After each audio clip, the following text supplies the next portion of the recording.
Inflation nitong nakaraang Enero na itala sa 4.4% ayon sa Philippine Statistics Authority. Seguridad para sa ikalawang araw na plebisito ng BOL bukas, nakalatag na. Operasyon ng mga motorcycle taxi bilang public transportation, aprobado na ng Kamara. Mahigit 1 milyong halaga ng hinihinalang shabu na sabat ng PIDEA sa Taguig City.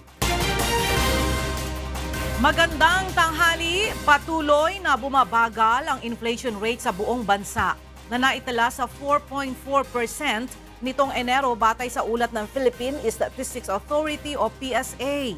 Ito na ang pinakamababang buwan ng inflation na naitala simula noong Abril ng nakaraang taon. Ayon pa sa ulat ng PSA, tumaas lamang ng 0.1% ang presyo ng mga bilihin nitong Enero. Magsasagawa ng mass immunization para sa Japanese encephalitis vaccine ang Department of Health sa ilang rehiyon sa bansa ngayong taon. Matapos makapagtala ng mahigit 300 kaso nito lamang nakaraang taon. Narito ang report ni Leslie Huyudem. Isa si Architect Neil Likayan sa namatayan ng anak dahil sa sakit na Japanese encephalitis. Ayon kay Neil, athletic ang 15 anyos nitong anak na si Jessica at hindi nila inaasahan ang pagkakasakit na agad nitong ikinamatay. Kasi Monday po yon, sumasakit ang ulo lang niya. And then sabi nga, pina-check up namin ng Wednesday. And then the morning, okay siya. And then nung napapansin namin evening, nagkakasakit siya uli ng lagnat. Sabi ko, baka may problem. Saturday, check-up lang niya. Sunday morning, comatose na po yung anak ko. And Tuesday, wala na po siya. Ganun kabilis. Ayon sa DOH, madalas na napagkakamalian na pagkaraniwang lagnat o trangkaso lamang ang sakit na Japanese encephalitis. Japanese encephalitis ay katulad din ng marami, no? Yung pagka ikaw ay nagkakatrangkaso. Flu-like symptoms siya. Meron siyang lagnat, nananakit ang mga kasukasuan mo, masakit ang ulo mo. Sa mga bata, kadalasan, sumasakit ang kanilang tiyan. So ito yung mga simptomas, kaya most often than not, kadalasan hindi maayos ang pagkakadiagnose o hindi natin nakikita agad na ito yung sakit na Japanese encephalitis kasi maari mo siyang ihalin tulad sa ibang sakit na parang mga trangkaso. Ang Japanese encephalitis ay nakukuha sa kagat ng lamok. Naitala ang unang kaso nito noong 1871 sa bansang Japan. Ayon sa pag-aaral ng World Health Organization, taon-taon ay mayroong 68,000 na kaso ng Japanese encephalitis ang naitatala sa Asia. Sa bawat 10 kaso na may Japanese encephalitis, 3 rito ay maaaring mamatay. Sa mga gumagaling naman, nasa 30 hanggang 50% ang nagkakaroon ng permanenteng kapansanan gaya ng pagkakaparalisa, pagkapipi o pagkakaroon ng epekto sa utak. Ikinababahala naman ng Department of Health Region 3 ang pagtaas ng kaso ng Japanese encephalitis sa bansa. Nakapagtala ang DOH ng pinakamataas na confirmed cases ng Japanese encephalitis sa bansa mula 2016 hanggang 2018. Pinakamarami ang nagkaroon ng sakit na ito sa Pampanga, sumunod ang Nueva Ecija at pangatlo naman ang Bulacan. One of the reasons na mataas sa Region 3 is hindi ba ang Central Luzon is the rice granary. So maraming palayan, marami din tayong poultries, piggeries. At yun ang gustong-gusto ng JE Mosquito. Kaya naman magsasagawa ng malawakang libreng pagbabakuna para sa Japanese encephalitis ang DOH sa Region 1, 2, 3 at CAR ngayong Marso para sa mga batang 9 na buwan hanggang 5 taong gulang. Nanawagan ng DOH sa mga magulang na huwag matakot na pabakunahan ang kanilang mga anak upang maprotektahan laban sa sakit na ito. Leslie Widem, UNTV News and Rescue, Pampanga. Nararanasan pa rin ang sulfur upwelling sa Taal Lake na nagdudulot ng fish kill, kaya naman hinihikayat ng Bureau of Fisheries and Aquatic Resources ang mga fish cage operator na mag-emergency harvest upang hindi madamay pa sa fish kill. Naritong report ni Sherwin Colubong. Hindi patiyak ng Bureau of Fisheries and Aquatic Resources sa Region 4A kung kailan tuluyang mawawala ang sulfur upwelling sa paligid ng Taal Lake. Ang sulfur upwelling o ang pag-angat sa tubig ng asupre ang isa sa mga dahilan ng pagkamatay ng mga tilapia at bangus sa lawa bunsod ng malakas at malamig na hangin. Ayon kay BIFA Regional Director Wilfredo Cruz, nakakaranas ngayon ng sulfur upwelling sa bahagi ng Balete, Mataas na Kahoy at San Nicolas, Batangas. Pinapa-assess pa namin through drone kung gaano talaga yung extent nung upwelling kasi makikita kasi ito, nag-iiba yung kulay talaga ng tubig. Nagiging bluish at green. Bunsod ito, patuloy pa rin ang panawagan ng BIFAR sa mga fish cage operator sa mga apektadong lugar na mag-emergency harvest na o anihin na agad ang mga isda upang maiwasan ang fish kill. Diretso ang ating emergency harvest. Of course, yung ating monitoring ng tubig. Yung ating advisory naman as para sa yung ating mga water quality parameters ay nag-update kami every day. Noong isang linggo, 28 fish cage ang apektado ng fish kill. Mabot naman sa 56 na toneladang mga bangus at tilapia ang namatay.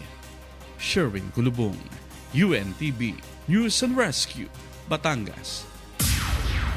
Iginiit ni Senator Cynthia Villar na dapat maging malinaw ang pamahalaan sa proseso ng reclamation at cleanup drive na isinasagawa sa Manila Bay.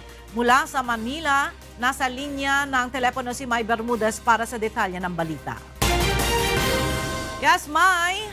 Ella, naniniwala si Senator Cynthia Villar, chairman ng Senate Committee of Environment and Natural Resources, na dapat maging malinaw ang pamahalaan sa tunay nitong intensyon sa likod ng isinasagawang rehabilitasyon sa Manila Bay. Ito nga ang naging tugon ni Villar sa isinagawang cleanup, mangrove tree planting at pagbibigay ng mga bangka sa mga residente ng Baseca compound sa Tondo matapos tanungin kanina hinggil sa mga kumakalat na impormasyon na may mga kumpanyang nagnanais na o nag-a-apply para sa reclamation project sa Manila Bay. Ayon naman kay DENR NCR Director Jacqueline Kaangkan, mayroon ng 6 na kumpanyang nag-apply para makakuha ng Environmental Compliance Certificate o ECC para sa mga gagawin nitong proyekto sa Manila Bay. Ngunit pending pa rin ito at sasailalim pa sa pagbusisi ng ahensya. Taong 2008 nang mag-issue ang Korte Suprema ng Writ of Mandamus na nag-uutos sa 13 national government agency at local government units na linisin ang Manila Bay. Ayon kay Senator Villar, magiging pinakamalaking hamon para sa tuluyang ikalilinis nito ang proseso at pagsasala ng wastewater na pinamamahalaan ng mga water concessionaires tulad ng Maynilad at Manila Water. Sa bisa ng Executive Order No. 74 ni Pangulong Duterte, inilagay na ang Philippine Reclamation Authority sa ilalim ng pamumuno ng Office of the President. Ibig sabihin, ang kapangyarihan para mag-aproba ng anumang reclamation project ay dadaan na sa opisina ng Pangulo. Yan muna ang latest live. Balik sa iyo, Ella. Maraming salamat, May Bermudez live na nagulat mula sa Maynila.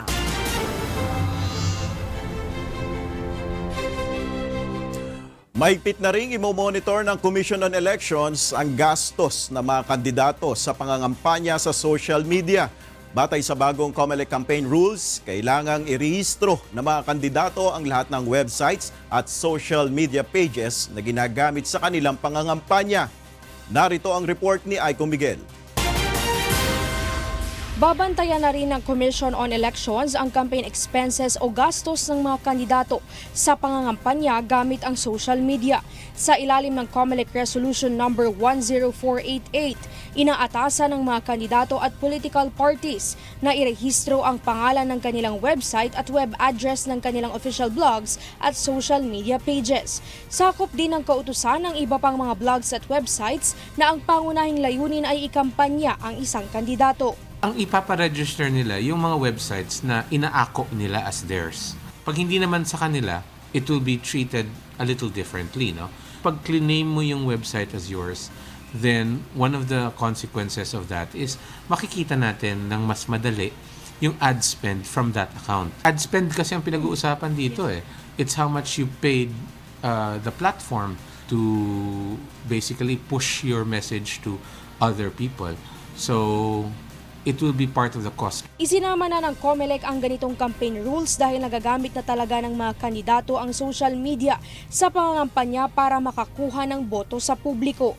Samantala, paulit-ulit na nagpapaalala ang poll body na dapat tanggalin ng mga kandidato ang kanilang mga tarpaulins at posters bago magsimula ang campaign period para sa mga senador at party list representatives sa February 12. March 29 naman ang simula ng campaign period para sa local level mula sa mga kongresista hanggang sa mga konsehal. Batay sa campaign rules, dapat hindi lalagpas sa 2 feet by 3 feet ang sukat ng mga campaign posters at tarpaulins na pinapayagan lamang sa common poster areas. Para sa mga national candidates o mga senador at party list groups, limitado lamang ang kanilang campaign advertisement sa 120 minutes sa TV at 180 minutes sa radio. Sa mga local candidates naman ay 60 minutes sa TV at 90 minutes sa radio. Bawat kandidato na may kinabibilangang partido ay pinapayagan lamang gumastos sa kampanya ng 3 piso bawat botante. 5 pesos bawat botante naman ang limit sa mga kandidato na walang partido. Ang mga political parties at party list groups naman ay may 5 peso campaign limit sa bawat botante. Magsisimula na rin yung pagme-metro natin sa inyong mga commercial na lumalabas sa TV. Per station po yan. Pag lumampas tayo dyan, election offense po yun. Hindi naman automatic na sila ay ma-disqualify kaagad. May pagdadaan ng proseso yan. But certainly, marirecord natin at masisimulan kaagad yung proseso ng pagpuprosecute ng ating electoral offense. Aiko Miguel, UNTV News and Rescue, Manila. Pagtutuunan ng pansin ni Senatorial Aspirant Amy Marcos ang mga programa para sa mga magsasaka at issue sa value-added tax kapag nanalo ito bilang senador. Mula sa Quezon City, nasa linya ng ating telepono si Ray Pelayo para sa detalye ng balita. Magandang umaga sa iyo, Ray. Pangunahing isusulong ni Ilocos Norte Governor Amy Marcos ang pag-aalis ng value-added tax lalo na sa mga gamot kapag nanalo ito sa 2019 midterm elections. Sinabi nito sa programang Get It Straight with Daniel Razon na posible ang kanyang mungkahi dahil nagawa ito sa ilang gamot sa pagpapatupad ng Tax Acceleration and Inclusion o TRAIN Law. Pero nais ng gobernador na wala ng VAT ang lahat ng gamot dahil hindi anya makatarungan na parehong 12% na buwis ang kinokolekta sa mga mahihirap at mayayaman. Bakit lalagyan pa ng buwis? Bakit pabibigatin pa? May sakit na nga yung tao, kadalasan, matanda. Bakit mo Tsaka pahihirapan pagka pa? may high blood ka, pagbili mo ng gamot, talong tataas ang presyon mo sa sobrang taas ng gamot. Masisindak ka sa presyo. Bukod dito ay nais din ni Marcos na mabigyan ng iba pang ayuda ang mga magsasaka lalo na kapag naapektuhan ng mga ito ng kalamidad. Katulad anya ng proyektong Pantawid Pamilyang Pilipino Program of For Peace, maaaring suportahan ng mga apektadong magsasaka sa loob ng 3 hanggang 6 na buwan. Ibuo mo yung sa DSWD, dole, sa iba't ibang pangkat ng pamahalaan at gawing mong pantawid ani kung nasalanta ng bagyo o kung nasira yung bahay, namatayan ng mga alagang animales, edi magtulong-tulong. Mahalaga din anya na mapanatili na mababa ang presyo lalo na ng mga pangunahing bilihin. Pabor si Governor Amy sa federalismo maging sa pagpapatupad ng martial law sa Mindanao, subalit hindi anya ito kailangan sa ngayon na ipatupad sa buong bansa.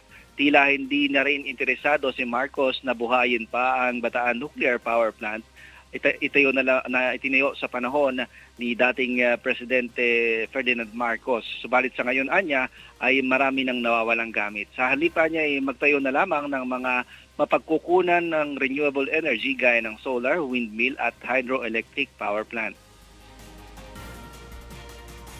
Yung bill namin medyo bumaba, higit sa lahat, naging tuloy-tuloy, naging patok pa sa turista.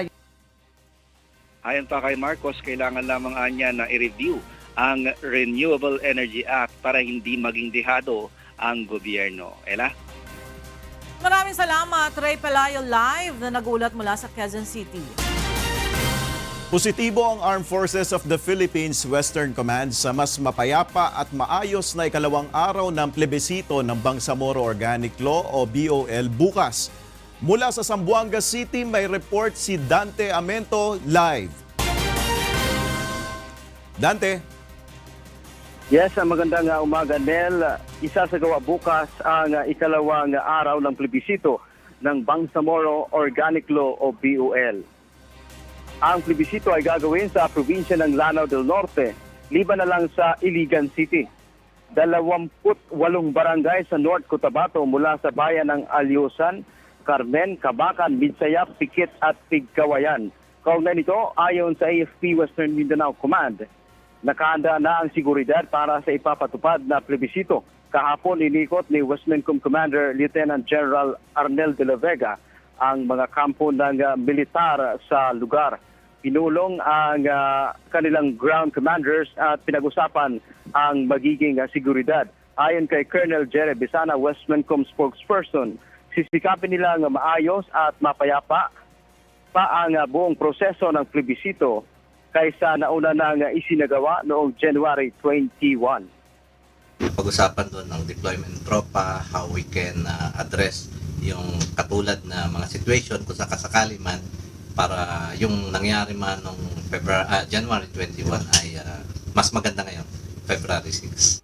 Ang ilang insidente ng karahasan ang naitala sa unang plebisito. Kabilang rito ang pagtapon ng isang granada at komosyon sa pagitan ng pro at anti-BUL sa isang paaralan sa Cotabato City. Gayunpaman, idiniklara ng mga otoridad at COMELEC na overall peaceful ang plebisito. Dagdag pa ni Besana, makakatulong din ang panawagan ni MILF Commander Bravo na huwag gumawa ng kaguluhan. Yan ang ating update. Balik sa Nel. Maraming salamat, Dante Amento, nagulat ng live mula sa Zamboanga City. Umabot sa mahigit 500 Bulakenyo ang napaglingkuran sa isinagawang medical mission ng UNTV at Members Church of God International sa bayan ng Santa Maria, Bulacan. Narito ang ulat ni Nestor Torres. Taunang malabo ang paningin ng mag-asawang Randy at Ani Bucarile. Si Aling Ani, hirap ng magbasa habang si Mang Randy, apektado na ang pagmamaneho bilang truck driver. Dagdag pa ang nararamdaman nilang sakit dahil sa pagod at puyat.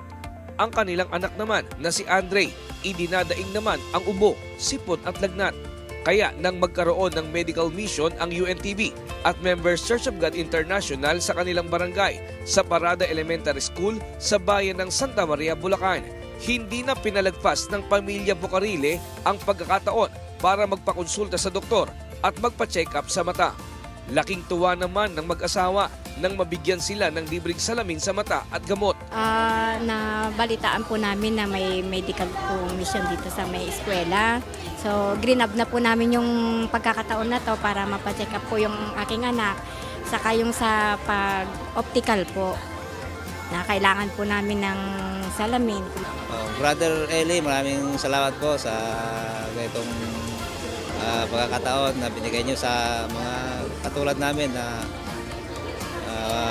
kawalan, tawag kapos sa mga kailangan. Maraming salamat po. Doon isang linggo pa po, ubod sipon po. Tuwing pagtulog po, di po makahinga. Papasalamat po ako sa mga doktor, sa mga nurse na tumulong po sa amin para na po sa ibang bata na nagamot po. Labis naman ang kaligayahan ni Aling Mary Jane Rances nang mapacheck up nito ang 4 na anak sa doktor at mabigyan sila ng gamot sa kanilang sakit. Dagdag pa ang libreng gupit sa 2 niyang anak na lalaki. Mahirap po kasi sa budget po na pambili ng gamot, kulang po talaga. Kasi kano lang naman din po kinikita ng asawa ko. Ang 300 lang po isang araw niya po sa tracking po, pahinante po. Pinagkakasya na lang din po. Po, nagpapasalamat po kami kasi malaking tulong po sa amin yung libreng gamot at libreng check-up po. Bukod sa libreng salamin sa mata, medical at gamot, marami ring mga kalalakihang estudyante ang naka-avail ng libreng gupit sa paaralan. Meron ding laboratory services tulad ng ECG at random blood sugar. Meron ding libreng bunot ng ngipin, libreng masahe at legal consultation. Umabot naman sa 555 ang napaglingkuran sa nasabing medical mission. Talaga po naman na ang mga bata namin ay natulungan. Nandyan po yung mga nagpapagupit, yung medical na tulong, kompleto po talaga. Talagang napaka-bless namin ngayong araw na to. Maraming salamat po at sana ipagpatuloy niyo po ang mga ganitong gawain para mas marami pang mabiyayaan, mas marami pa kayong matulungan at mas mapalaganap niyo pa ang kawikaan ng Diyos. Nestor Torres, UNTV News and Rescue, Bulacan. Inaasahan ng Department of Health na maipatupad na ang panukalang dagdag buwis sa sigarilyo sa July 2019. Mula sa Quezon City, nasa linya ng telepono si Rosalie Cost para sa detalye ng balita. Rosalie. Magandang tanghali, Nel. Inihayag ni Health Undersecretary Eric Domingo na posibleng maisabatas na ang panukalang dagdagan ang buwis sa sigarilyo o ang sin tax bill. Ayon sa opisyal, kinakailangan munang maisumite kay Pangulong Rodrigo Duterte ang committee report ng Senado kaugnay ng mga pagdinig sa panukala bago ito i-certify as urgent ng punong ehekutibo. Sa May 2019, kung kailan babalik ang sesyon ng Kongreso pagkatapos ng midterm elections, inaasahan ng Department of Health na maipasa na ang panukalang batas at sa July 2019 ito maipatutupad. Matatanda ang sinabi ng palasyo na sang-ayon si Pangulong Duterte na mapabilis ang pagpapasa ng dagdag excise tax sa sigarilyo, gayon din sa alak. Dito kukunin ng pamahalaan ng pondo para maipatupad naman ang universal health care. Una nang naaprubahan sa Kamara sa ikatlo at huling pagbasa ang dalawang panukalang nagdadagdag ng 2 pesos and 50 centavos sa excise taxes sa sigarilyo kada taon simula July 2019 hanggang 2022. Samantalang sa Senado naman, isinusulong ang panukalang gawing 60 hanggang 90 pesos kada isang kaha ang presyo ng sigarilyo. Balik sa iyo, Nel. Maraming salamat, Rosalie Cost, nag-uulat ng live mula sa Quezon City. Nanawagan si Senador Panfilo Lacson kay Pangulong Rodrigo Duterte na gamitin ang kapangyarihan nito upang tanggalin ang pork barrel na isiningit ng mga mambabatas sa 2019 national budget. Ayon kay Lacson, dati nang nagpakita ng political will ang Pangulo sa maraming pagkakataon, kaya't sana ay gamitin nito ngayon ang kanyang veto power. Ilang linggo nang nakabinbin ng pagpasa sa panukalang budget dahil sa batuhan ng akusasyon ng mga kongresista, senador at ni Budget Secretary Benjamin Diokno. 160 million pesos bawat isa ang panukalang pork barrel ng mga kongresista, habang 189 billion pesos naman ang pondong gustong i-realign ng mga senador. Pasado na sa Kamara ang panukalang pahintulutan ang mga motorcycle taxi na gamitin bilang pampublikong sasakyan. Suportado naman ng Department of Transportation ang panukalang ang hakbang na ito at tiniyak na gumagawa na rin ng mga sistema upang maiayos ang operasyon ng mga motorcycle taxis. Mula sa Quezon City, nasa linya ng ating komunikasyon si Joan Nano para sa detalye ng balita. Joan. Yes, Nel, posibleng makabalik na muli sa normal na operasyon ang mga motorcycle taxi sa bansa gaya ng angkas. Ito'y matapos na aprubahan kahapon sa ikatlo at huling pagbasa ng mababang kapulungan ng Kongreso ang panukalang gamitin ng mga motorsiklo bilang pampublikong sasakyan. Sa ilalim ng House Bill number 8959, pinapayagan na ang mga motorcycle taxi na magserbisyo sa mga pasahero at kasama na rin sila sa ire-regulate ng pamahalaan. Nangangahulugan nito na posible na rin silang mabigyan ng prangkisa at ang Land Transportation Franchising and Regulatory Board na rin ang magtatakda sa sisingilin nilang pamasahe sa mga pasahero. Kasama rin sa mga probisyon ng panukalang batas ang pagkakaroon ng insurance ng mga rider at pasahero ng mga motorcycle taxi. At dahil ire-regulate na ng pamahalaan, papatawan na rin ang kaukulang parusa ang mga pasaway na operator at rider nito.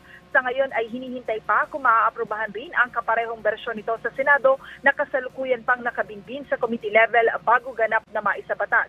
Desyembre noong nakaraang taon nang mag-issue ng temporary restraining order ang Korte Suprema kaya't napahinto ang operasyon ng angkas. Sa isang pahayag, sinabi naman ng Department of Transportation na suportado nila ang pagkakaapruba ng Kamara sa panukalang batas, lalo't naniniwala ang ahensya na ito ang tamang paraan upang maiayos ang operasyon ng mga motorcycle taxi sa bansa. Nel?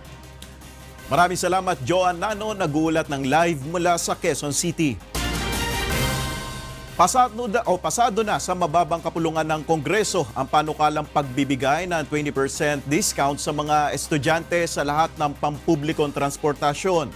Mula sa Quezon City, nasa linya ng telepono si Grace Casin para sa detalye ng balita.